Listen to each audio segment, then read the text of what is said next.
Hello, hello guys, kamusta kayo? Si Mimi po ito, welcome to my channel. So yan na guys, yung masamang balita. Kasi nag-change na naman ng regulations ang federal government ng Canada at tatanggihan na yung mga applications ng mga low-wage stream nating mga kababayan under temporary foreign workers dito sa Canada. So yan nga guys, nakakalungkot sa ating mga ibang kababayan na nandito na sa Canada. No? We no longer need as many temporary foreign workers. We need Canadian businesses to invest in training and technology and not increasing their reliance on low-cost foreign labor. It's not fair to Canadians struggling to find a good job, and it's not fair to those temporary foreign workers, some of whom are being mistreated and exploited. We are tightening the rules and restricting eligibility to reduce the number of low-wage temporary foreign workers in Canada, with exceptions in certain industries like healthcare, construction, and food security. So to those who would complain about worker shortages, here's my message. There is no better time to hire and invest in Canadian workers. Are you considering broader changes, maybe limiting immigration, permanent residents, other streams to kind of restore some balance to the labor market? These are ongoing conversations that we're having that we're taking extremely seriously. This fall, we'll be presenting for the first time an immigration's levels plan that doesn't just talk about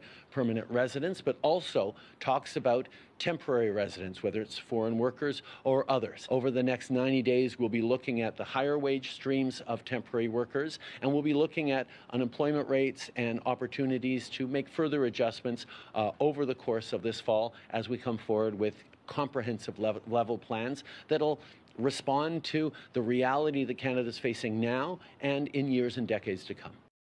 So para maiwasan daw ang exploitation at saka yung pang-aabuso sa ating mga temporary foreign workers dahil nga minsan sa kontrata ay ganito ang sahod tapos pagdating dito sa Canada ay maliit lang naman ang sahod kaya ito yung ginawa ng government pansamantala.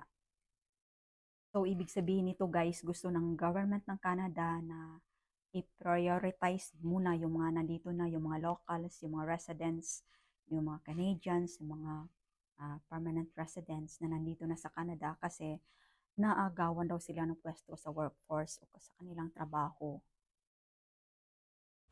So itong LIMIA o Labor Market Impact Assessment, refusals in high employment areas. The government will refuse to process LIMIAs in the low-wage stream for census metropolitan areas where the unemployment rate is 6% or higher. However, exceptions will be made for jobs in sectors critical to food security, including primary agriculture, food processing, and fish processing, as well as in construction and healthcare. So employers will now be limited to hiring no more than 10% of their total workforce through the TFW program. So a further reduction from the 20% cap implemented in March 2024. Exceptions will apply to the same critical sectors mentioned above. So the maximum duration of employment for work hired through the low-wage stream will be reduced to 1 year from the previous 2-year limit. So nilimitahan ito sa 1 year instead na 2 years. Employers in Canada are urged to explore untapped economic resources within the country, including young people, newcomers, and persons with disability.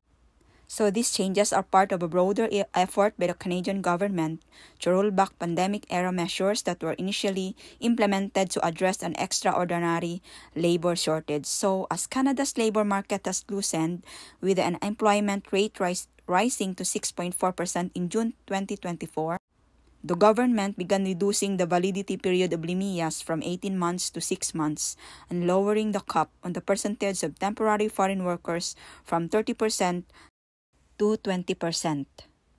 So alam ko guys na maapektuhan talaga dito ang ating mga kababayan na syempre willing pumunta dito ng Canada, mag-risk. So siguro ngayon hindi yung tamang time para dito kasi nag-change yung rules and regulations ng gobyerno dahil nga sabi nila malapit ng eleksyon. So, yan, sad to say na bago-bago yung kanilang mga desisyon nung nasa pwesto. So, yan lang guys, aming share ko. Thank you. Huwag kalimutang mag-subscribe sa aking channel. Bye!